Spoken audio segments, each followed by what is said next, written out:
देखो अभी हाल ही में क्या हुआ है। अमेरिका के एक आयोग ने अपनी एक रिपोर्ट जारी की है। उस रिपोर्ट में उसने ये कहा है कि भारत जो है धार्मिक लिहाज से ठीक नहीं है, यानी कि भारत में जो है धार्मिक स्वतंत्रता का अभाव है। उस रिपोर्ट में क्या बात की गई है कि भारत में पिछले वर्ष ये जो असम में नेशनल रजिस्टर ऑफ सिटीजनशिप से संबंधित कुछ सांप्रदायिक घटना देखने को मिली थी ना, तो उसका जिक्र उस रिपोर्ट में किया गया है। तो उसी की चर्चा इस एडिटोरियल में की गई है और टाइटल दिया गया है रिलीजन एंड फ्रीडम, धर्म और स्वतंत्रता। India must protect it's freedom, कि भारत को उसकी स्वतंत्रता की रक्षा अवश्य करनी चाहिए। एंड कम डाउन हैविली, अभी जो शब्द आया ना, ये जो फ्रेज आई है कम डाउन हैविली, इस कम डाउन हैविली का मतलब होता है बरसना। बरसना मतलब कि भाई अगर कोई भी व्यक्ति कोई गलत काम करता है ना, तो उसको दंड देना, बुरी तरीके से उस पर जो है टूट पड़ना, उसको बोलते हैं come down heavily on religious violence. कुल मिला के इसका मतलब हुआ कि भाई भारत को अपनी स्वतंत्रता, वो किसी भी तरह की स्वतंत्रता हो, धार्मिक स्वतंत्रता हो, किसी भी तरह की स्वतंत्रता हो, उस स्वतंत्रता की रक्षा भारत को जरूर करनी चाहिए और उन लोगों पर बुरी तरह से बरसना चाहिए, उन लोगों के खिलाफ कड़ी कार्रवाई करनी चाहिए जो कि धार्मिक हिंसा करते हैं, ऑन रिलीजियस वायलेंस। आगे देखते हैं।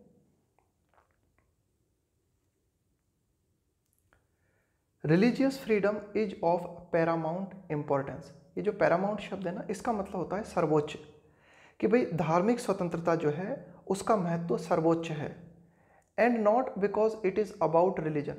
अब धार्मिक स्वतंत्रता जो है उसका महत्व तो सर्वोच्च है, वो इसलिए नहीं है कि सिर्फ ये धर्म से संबंधित है इसलिए, बट इसलिए because it is about freedom. कुल मिला के एडिटोरियल कहना चाह रहा है कि धार्मिक स्वतंत्रता का महत्व इसलिए नहीं है कि वो धर्म से जुड़ी हुई है, नहीं, वो इसलिए कि वह स्वतंत्रता से जुड़ी हुई है। कुल मिला के स्वतंत्रता बहुत ज़्यादा महत्वपूर्ण है, चाहे वो फिर किसी भी तरह की हो। द कैरेक्टराइजेशन, कैरेक्टराइजेशन का मतलब होता है किसी चीज़ का चित्रण करना, किसी चीज़ के बारे में बताना, वर्णन करना। The characterization by the US Commission on International Religious Freedom, इसको शॉर्ट में बोला जाता है USCIRF। यूएस कमीशन, अमेरिका का आयोग, किसके ऊपर है अमेरिका का आयोग? इंटरनेशनल रिलीजियस फ्रीडम, अंतर्राष्ट्रीय धार्मिक स्वतंत्रता को लेकर एक आयोग बना हुआ है अमेरिका का, इसका नाम है USCIRF। तो इसने क्या किया है कि ऑफ इंडिया, इसने भारत को चित्रित किया है, यानी कि भारत के बारे में इसने कुछ वर्णन किया है अपनी रिपोर्ट में, भारत के बारे में इसने कुछ जानकारी दी है। तो इसने इंडिया को कहा है कि इंडिया जो है एक ऐसा देश है, as a country of particular concern, मतलब धार्मिक लिहाज से अगर हम देखें, ये जो आयोग है ना, इसने भारत के बारे में कहा है कि भारत को धार्मिक लिहाज से हम देखें तो भारत जो है एक चिंता का विषय है, particular concern. In its annual report, अपनी वार्षिक रिपोर्ट में इस आयोग ने अपनी वार्षिक रिपोर्ट जारी की है। उस रिपोर्ट में इसने भारत के बारे में कहा है कि भाई भारत की स्थिति जो है ना, वो धार्मिक रूप से जो है ठीक नहीं है। आगे देखते हैं क्या लिखा हुआ है। तो ये जो बात उसने कही है, ये जो चित्रण भारत का उसने किया है ना, इज नॉट एंटायरली सरप्राइजिंग। तो यह मतलब पूरी तरीके से हम ऐसे भी नहीं कह सकते मतलब कि आश्चर्यजनक है, यानी कि काफ़ी हद तक यूएस कमीशन ने जो बात कही है उसमें कुछ हद तक सच्चाई भी है, पूरी तरीके से आश्चर्यचकित करने वाली भी नहीं है उसकी report. Is not entirely surprising considering, considering मतलब ध्यान में रखते हुए, ख्याल में रखते हुए, it's dim and non views about sectarian violence. Sectarian का मतलब होता है मजहब से संबंधित, पंथ से संबंधित सेक्टेरियन वायलेंस का मतलब है एक तरीके से ये जो पंथ से संबंधित या मजहब से संबंधित जो हिंसा होती है ना, उसको कहते हैं sectarian violence.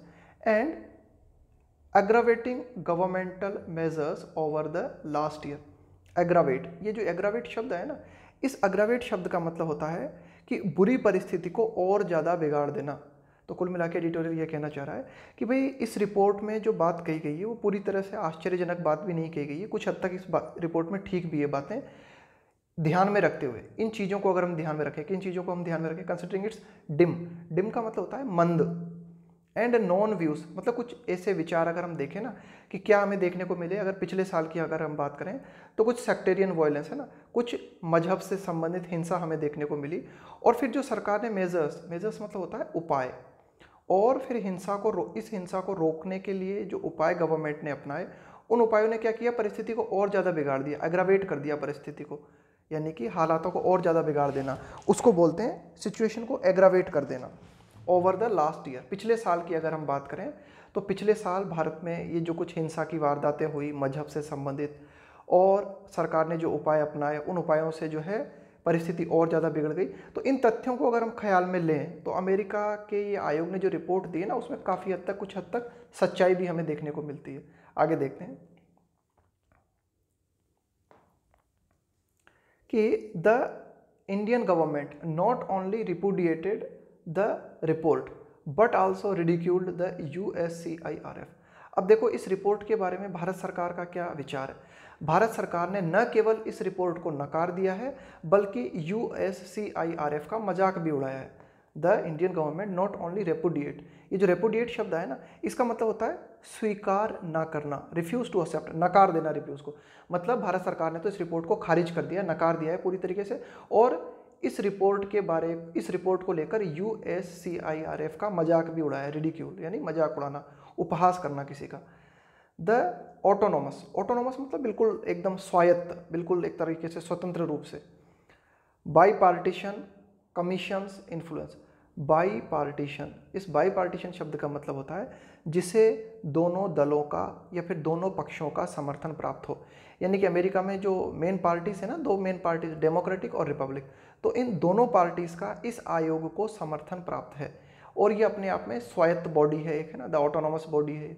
The autonomous by partition commissions influence over any US executive, US executive मतलब अमेरिका की जो कार्यपालिका है, US एग्जीक्यूटिव एक्शन, एक तरीके से अमेरिका की कार्यपालिका, यानी कि एक तरीके से अमेरिका की जो सरकार है, एक्शन इज लिमिटेड। तो एडिटोरियल क्या कहना चाह रहा है कि भाई इस कमीशन का जो प्रभाव है, इन्फ्लुएंस, अमेरिका की जो कार्यपालिका है यानी कि अमेरिका की सरकार कोई भी एक्शन लेती है तो उन एक्शंस पे इस आयोग का जो प्रभाव है इज लिमिटेड, यह सीमित है, एंड ओकेजनल, और कभी कभार ही देखने को मिलता है हमें।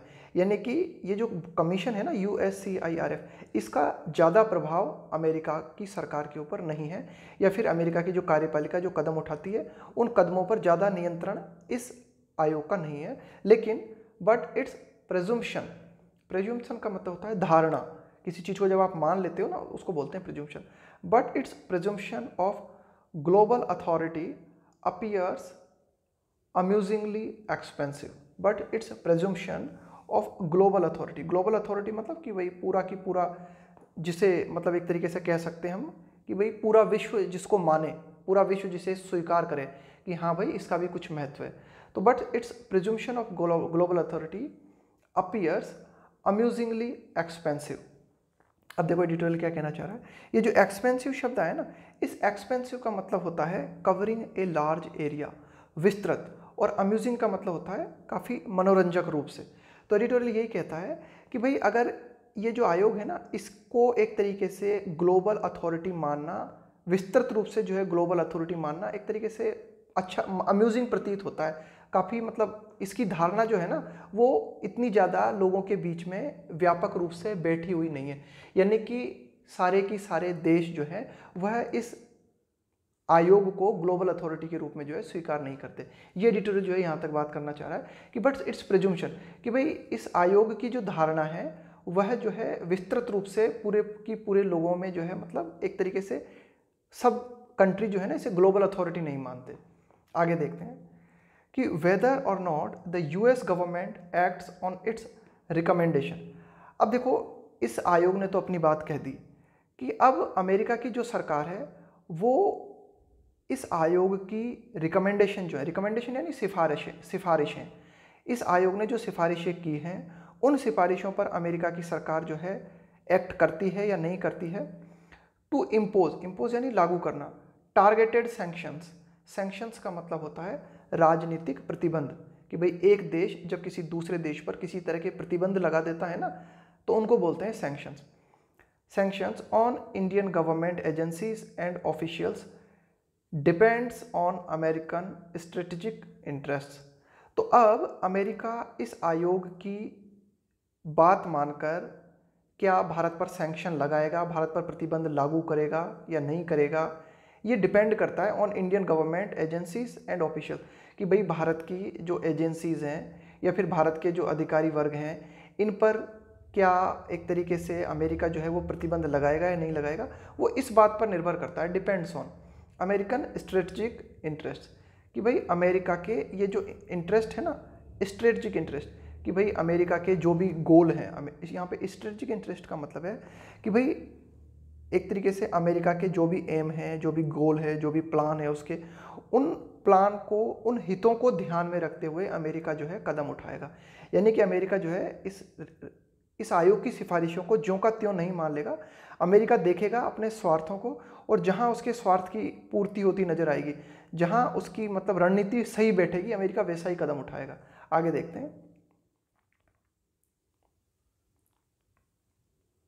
The US has used arguments of freedom, कि अमेरिका जो है उसने क्या किया है कि ये जो आर्ग्यूमेंट्स होते हैं ना, जो तर्क होते हैं फ्रीडम से संबंधित, स्वतंत्रता से संबंधित, लोकतंत्र से संबंधित, सहनशीलता से संबंधित और पारदर्शिता से संबंधित, तो इन बातों का तर्क के रूप में अमेरिका ने इस्तेमाल किया है। इनको उपकरण की तरह अमेरिका इस्तेमाल करता है इन बातों को, कि कभी फ्रीडम की बात करता है, कभी जो है लोकतंत्र की बात करता है, कभी जो है सहनशीलता की, कभी पारदर्शिता की।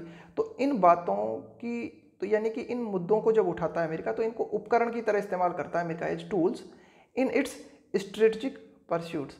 ये जो परस्यूट शब्द है ना, इसका मतलब है यहाँ पे गोल, आपका उद्देश्य।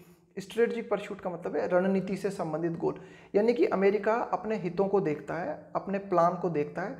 अगर उन प्लान्स की पूर्ति हो रही है तब तो अमेरिका जो है इन शब्दों का प्रयोग करता है, ये टॉलरेंस, ट्रांसपेरेंसी, मतलब इनका उपकरणों की तरह इस्तेमाल करता है।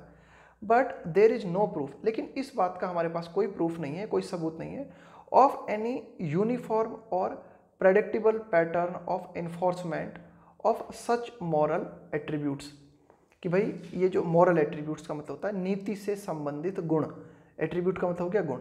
तो अब अगर हम इनकी बात करें, फ्रीडम है, डेमोक्रेसी है, टॉलरेंस है, ट्रांसपेरेंसी है, ये क्या है? गुण है, ये नीति से संबंधित गुण है, ये अच्छे अच्छे गुण है ये। तो इस बात के कोई प्रूफ हमें नहीं मिलते अमेरिका की ओर से। यूनिफॉर्म, यूनिफॉर्म मतलब एक समान, प्रेडिक्टेबल मतलब जिसकी भविष्यवाणी की जा सके, एनफोर्समेंट यानी लागू करना। लेकिन हमें अमेरिका के व्यवहार में कुछ भी, कोई भी चीज़ जो है एक ऐसा पैटर्न नज़र नहीं आता हमें, प्रेडिक्टेबल पैटर्न जिसके बारे में कहा जा सके कि भाई अमेरिका जो है इन गुणों को जो है लागू करने के प्रति जो है प्रतिबद्ध है। एनफोर्समेंट मतलब लागू करने के लिए, ऑफ सच मॉरल एट्रीब्यूट्स। तो अमेरिका जब भी इन गुणों की बात करता है तो अपने हितों को ध्यान में रखते हुए इन गुणों की बात करता है अमेरिका। ऐसा नहीं कि भाई ये गुण है तो ये नीतिगत गुण है तो इनका हर हाल में पालन होना चाहिए, ऐसा नहीं। अमेरिका क्या है, अपने फायदे को देखते हुए इन गुणों की चर्चा करता है, ये डिटेल जो है बात करता है। तो हमें अमेरिका के स्वभाव में ऐसा कोई भी पैटर्न देखने को नहीं मिलता कि जिस आधार पर हम कह सकें कि भाई अमेरिका जो है इन गुणों को जो है नीतिगत रूप से लागू करता है। आगे देखते हैं। The process can be selective and often arbitrary in spotlighting countries. तो अब देखो एडिटोरियल क्या कहता है। एडिटोरियल ये बताना चाह रहा है कि भाई अमेरिका जो है अगर किसी भी देश पर कभी किसी तरह के सैंक्शंस, प्रतिबंध लगाता है ना, तो वो क्या करता है, अपने मनमाने ढंग से लगाता है, जिसको उसकी मर्जी होती है, जिसको अमेरिका देखता है ना कि भाई इस अमेरिका को जो है इस देश से लाभ नहीं पहुंच रहा, तो उसके बारे में जो है अमेरिका इन रिपोर्ट्स की बातों को जो है लागू कर देता है। और अगर लगता है कि अमेरिका के हित जो है गलत ढंग से प्रभावित हो रहे हैं तो अमेरिका इन रिपोर्ट्स को जो है नहीं मानता। The process can be selective, कि भाई अमेरिका जो है सिलेक्टिव, मतलब एक तरीके से सिलेक्टिव हो जाना मतलब चुन लेना चीज़ों को। तो the process can be selective and often arbitrary मतलब मनमाना, यानी कि अमेरिका जो है मनमाना रवैया अपनाता है इन स्पॉटलाइटिंग कंट्रीज। स्पॉटलाइट का मतलब है पहचान करना, स्पॉटलाइटिंग कंट्रीज, कि भाई कौन सा देश है वह धार्मिक दृष्टि से ठीक है या धार्मिक दृष्टि से असहिष्णु है, इसकी पहचान करने में क्या है, अमेरिका एक तरीके से सिलेक्टिव रवैया अपनाता है, सिलेक्टिव अप्रोच अपनाता है और अपनी मनमर्जी को देखता है। वो बस ये ध्यान रखता है कि भाई अमेरिका के हित कहाँ पूरे हो रहे हैं। आगे देखते हैं। मिररिंग दिस पैटर्न, अब अमेरिका जो अप्रोच अपनाता है ना कि अपने हितों को ध्यान में रखते हुए किसी देश के खिलाफ क्या कदम उठाना है, क्या कदम नहीं उठाना, इसी बात का मिरर का मतलब होता है प्रतिफलन, इसी बात को प्रतिबिंबित करते हुए, इसी पैटर्न को प्रतिबिंबित करते हुए इंडिया सिलेक्टिवली अप्रोच, इंडिया भी क्या करता है, इंडिया का जो दृष्टिकोण है ना, वो भी इंडिया जो है बिल्कुल सिलेक्टिव अप्रोच अपनाता है, बिल्कुल चुनते हुए। Selective approaches global opinions on itself, कि भाई भारत के बारे में कोई भी वैश्विक विचार व्यक्त किए जाते हैं तो भारत उन विचारों को तो चुन लेता है जो उसके अनुकूल पड़ते हैं और उन विचारों को रिजेक्ट कर देता है जो उसके प्रतिकूल पड़ते हैं। यानी कि भारत भी जो है अमेरिका की तरह अप्रोच अपनाता है। यानी कि भाई भारत के बारे में किसी भी ऑर्गेनाइजेशन ने कोई रिपोर्ट जारी की, अब भारत के पक्ष में है वो रिपोर्ट, भारत को अगर अच्छी लगती है वो रिपोर्ट तो फिर भारत उसको मान लेता है, और अगर भारत के प्रतिकूल जाती है वो रिपोर्ट तो भारत उसको खारिज कर देता है। ये एडिटोरियल कहना चाह रहा है कि India selectively approaches global opinions, की कोई भी वैश्विक विचार या वैश्विक मत अगर भारत के बारे में जो है व्यक्त किए जाते हैं ऑन इटसेल्फ, एम्ब्रेस, एम्ब्रेस का मतलब होता है मान लेना, अपना लेना, स्वीकार कर लेना, एंड सेलिब्रेटिंग लॉडेटरी वंस, लॉडेटरी का मतलब है कि भारत प्रशंसनीय, ये जो लॉडेटरी शब्द है ना इसका मतलब होता है प्रशंसनीय, कि भाई भारत के बारे में अगर प्रशंसनीय विचार अगर व्यक्त किए जाते हैं तो भारत उन प्रशंसनीय विचारों को तो अपना लेता है और उन विचारों का एक तरीके से स्वागत करता है, सेलिब्रेट करता है, एंड रिजेक्टिंग इनकन्वीनियंट वंस, और ऐसे विचार जो कि असुविधाजनक होते हैं भारत के लिए उन विचारों को भारत खारिज कर देता है। आगे देखते हैं। द फ्रेंटिक, द फ्रेंटिक, अब यहाँ पे जो फ्रेंटिक शब्द है ना, यहाँ पे फ्रेंटिक का मतलब है कि जल्दबाजी में करना।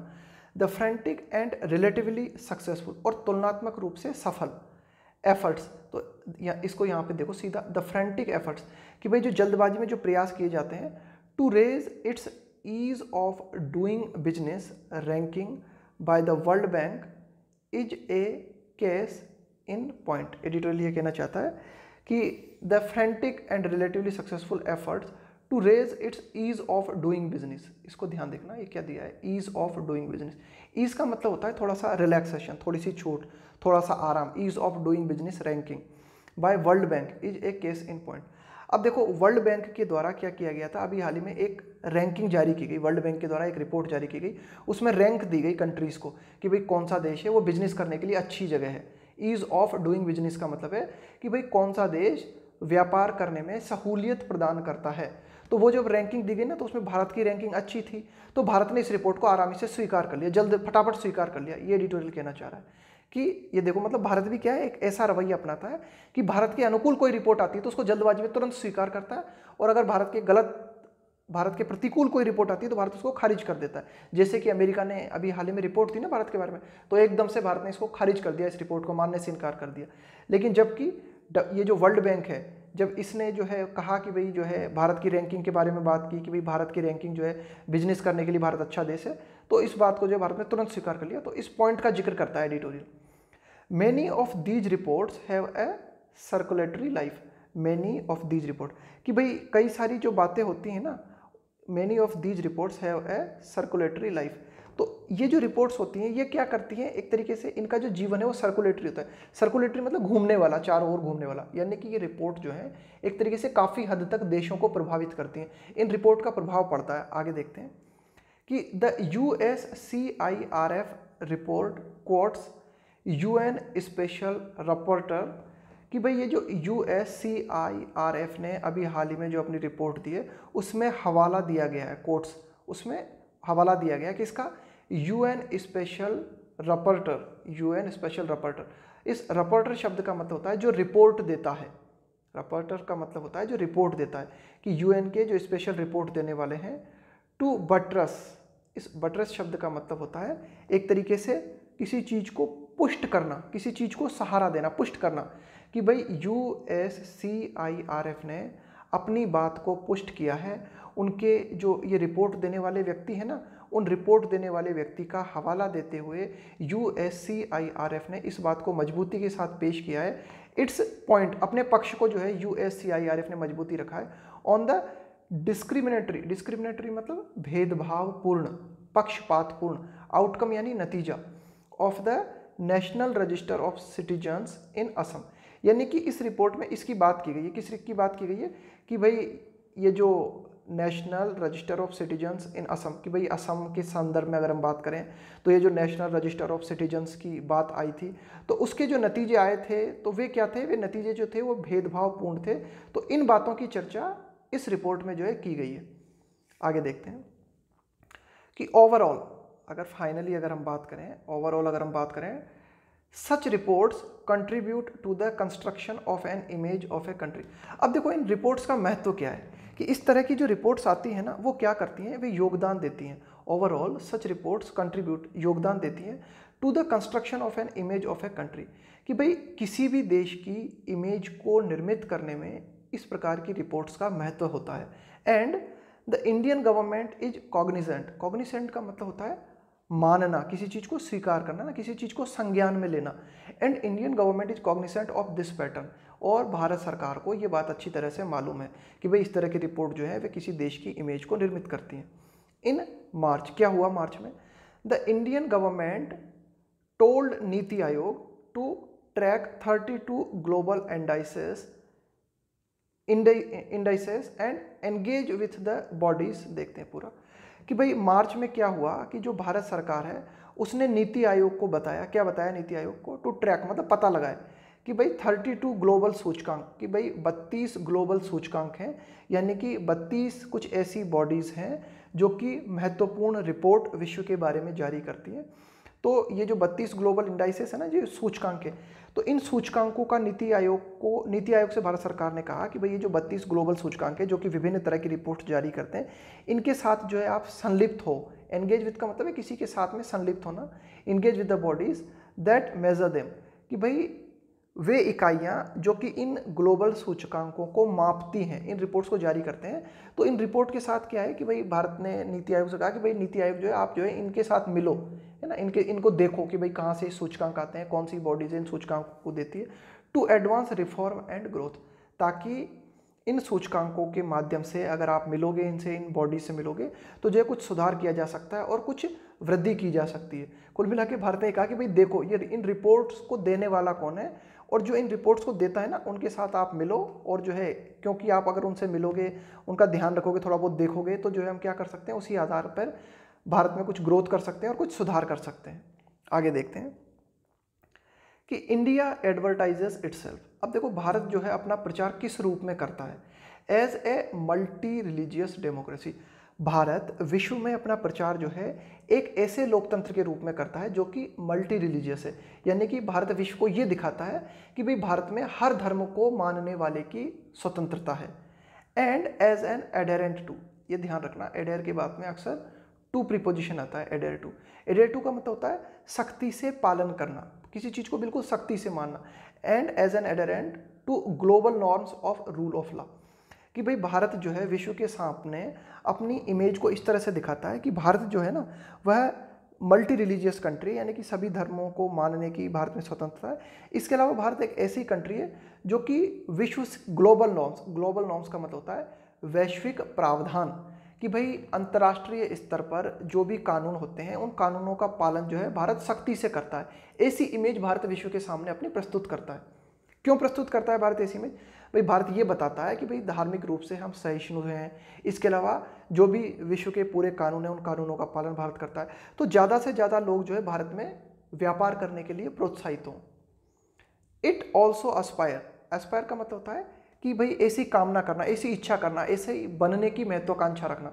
It also aspires to be on the table of global rule making, table of global rule making. अब भारत की एक और महत्वाकांक्षा है, भारत बनना चाहता है, क्या चाहता है भारत? टू बी, भारत होना चाहता है, कहाँ होना चाहता है? On the table of global rule making, यानी कि वह टेबल जहाँ पर कि विश्व के बड़े बड़े देश बैठते हैं और कानूनों का निर्माण करते हैं, तो भारत भी उस टेबल पे बैठना चाहता है। यानी कि भारत भी वैश्विक कानून, यानी कि वैश्विक नियम बनाए जाते हैं ना, उन वैश्विक नियम बनाने वालों में शामिल होना चाहता है। यानी कि भारत भी पूरे विश्व में अपनी मौजूदगी अहम रूप से दर्ज कराना चाहता है। ये डिटेल बात करता है कि भारत बनना चाहता है, होना चाहता है क्या? On the table of global rule making, कि भाई ये जो विश्व के जो नियम बनाए जाते हैं ना, उन नियम बनाने वाले देशों में भारत भी जो है शामिल होना चाहता है। अब देखो एडिटोरियल आगे और क्या कहता है कि for a country with such stated ambitions, for a country with such stated ambition, कि भाई एक ऐसे देश के लिए जो ऐसी महत्वाकांक्षाएं रखता है। For a country with such stated ambitions का मतलब है कि भाई एक ऐसे देश के लिए, भारत की बात की जा रही है, जो कि इस तरह की महत्वाकांक्षाएं रखता है, यानी कि एक तरीके से वैश्विक रूप से अपने महत्व को बढ़ाना चाहता है। Its record on religious freedom as reflected through events of the last 1 year is deeply concerning. तो एडिटोरियल ये कहना चाहता है कि भारत ऐसी महत्वाकांक्षाएं अपनी जो है रखता है वैश्विक रूप से अपने स्थान को बढ़ाना चाहता है। तो अगर हम देखें इन परिस्थितियों को अगर हम ध्यान में रखें, इन महत्वाकांक्षाओं को ध्यान में रखते हैं, अगर हम भारत का रिकॉर्ड देखें रिलीजियस फ्रीडम को लेकर, कि धार्मिक स्वतंत्रता को लेकर पिछले साल जो भारत का रिकॉर्ड रहा, एज रिफ्लेक्टेड का मतलब जो कि हमें देखने को मिला, रिफ्लेक्टेड थ्रू किसके माध्यम से, इवेंट्स, जो कि घटनाएं हुई ऑफ द लास्ट 1 ईयर, पिछले साल की अगर एक ही साल की हम घटनाओं को देखें धार्मिक स्वतंत्रता को लेकर भारत में पिछले 1 साल में जो घटनाएं हमें देखने को मिली हैं, तो वो जो घटना है ना, उसका जो रिकॉर्ड है भारत का, वो रिकॉर्ड जो है इज डीपली कंसर्टिंग, वो रिपोर्ट जो है वो बहुत ही गहरे रूप से चिंताजनक है। डिसकंसर्टिंग यानी चिंताजनक है। The catalogue of religious violence, catalogue यानी सूची। देखो कैटलॉग का मतलब क्या होता है, इसको बिल्कुल इंग्लिश में सुनना। Catalogue of similar things specially bad things is a number of them considered और डिस्कस्ड वन आफ्टर अनदर। देखो क्या है कि भाई जैसे कि कुछ सूची, यानी कि जैसे कुछ बुरे कार्यों की सूची है, उनका जिक्र करना हो आपको एक के बाद एक, तो उसको क्या बोलोगे आप, कैटालॉग बोलोगे, है ना। तो the catalogue of religious violence, यानी कि ये जो धार्मिक हिंसा की घटनाएं एक के बाद एक भारत में देखने को मिली है ना, तो उन धार्मिक घटनाओं से संबंधित जो हिंसा की वारदातें हैं, उन वारदातों की सूची की अगर हम बात करें, इंसाइटमेंट का मतलब होता है उकसाना, भड़काना, एंड रैकिंग का मतलब होता है विनाश करना, नाश करना, of the rule of law. तो काफ़ी सारी धार्मिक हिंसा की घटनाएं हमें देखने को मिली है ना, काफ़ी सारी उकसाने या भड़काने की घटनाएं देखने को मिली। इसके अलावा ये जो कानून है, उस कानून का नाश करना है ना, कानून को जो है एक तरीके से तोड़ फोड़ कर देना कानून को पूरे को, है ना, इस तरह की घटनाएं हमें देखने को मिली in several parts of the country, हमारे देश के काफ़ी सारे हिस्सों में, सेवरल पार्ट्स में। तो ये जो कैटलॉग है ना, कैटलॉग ऑफ रिलीजियस वायलेंस है, ये रिमेन्स एन अनसेटलिंग फैक्ट। तो यह बना हुआ है, यह जो कैटलॉग है, ये जो सूची है, एन अनसेटलिंग मतलब बेचैन करने वाला तथ्य बना हुआ है, यानी कि ये जो बातें हैं अभी भी बेचैन करने वाली हैं। आगे देखते हैं कि द पार्टीशन नेचर का मतलब होता है भेदभावपूर्ण आचरण। पार्टीशन नेचर का मतलब है भेदभावपूर्ण स्वभाव, पक्षपातपूर्ण करने वाला स्वभाव। The partition nature of the ruling dispensation का मतलब होता है व्यवस्था, और रूलिंग का मतलब ऐसी व्यवस्था जो वर्तमान में शासन में है। रूलिंग मतलब कि भाई वो पार्टी या वो सरकार जो शासन में है, डिस्पेंसेशन यानी व्यवस्था, यानी कि वर्तमान में जो हमारी व्यवस्था है, यानी कि वर्तमान में, यानी कि बात की जा रही है यहाँ पे बीजेपी पार्टी के लिए ना, कि भाई वर्तमान में जो व्यवस्था है हमारे पास, जो शासन करने वाली व्यवस्था है, उसका जो पार्टीशन नेचर है, उसका जो भेदभावपूर्ण रवैया है, उसका जो पार्टीशन नेचर है, यहाँ पे आया है नेचर के लिए, the partition nature is also difficult to wish away. इस शब्द को ध्यान देना, विश अवे। इस विश अवे का मतलब होता है, विश अवे है ना, इस विश अवे का मतलब होता है कि भाई आप कुछ कर नहीं रहे और उम्मीद कर रहे हो कि अपने आप जो है चीज़ें खत्म हो जाए, है ना, अपने आप जो है छुटकारा मिल जाए किसी चीज़ से। विश का मतलब आप इच्छा कर रहे हो, अवे मतलब दूर हो जाना, कि भाई ये जो वर्तमान शासन व्यवस्था है, उस वर्तमान शासन व्यवस्था का जो भेदभावपूर्ण स्वभाव है, उस भेदभावपूर्ण स्वभाव है ना, वो अपने से नहीं चला जाएगा। Is also difficult to wish away, कि आपने इच्छा करी, अपने मन में सोच रहे हो कि भाई ये जो वर्तमान शासन व्यवस्था है, इसका जो भेदभावपूर्ण स्वभाव है, ये अपने मन से जो है अवे दूर चला जाए, तो ऐसा नहीं होने वाला। Is also difficult to wish away, ये अपने से नहीं जाने वाला, कुछ करना पड़ेगा, तब जाके इस पक्षपातपूर्ण रवैये में जो है सुधार आएगा। Reputation is important for a countries, reputation यानी प्रतिष्ठा, reputation is important for a countries economic development and global standing मतलब विश्व में जो खड़े होना, विश्व में खड़े होना मतलब एक तरीके से विश्व में अपनी पहचान स्थापित करना।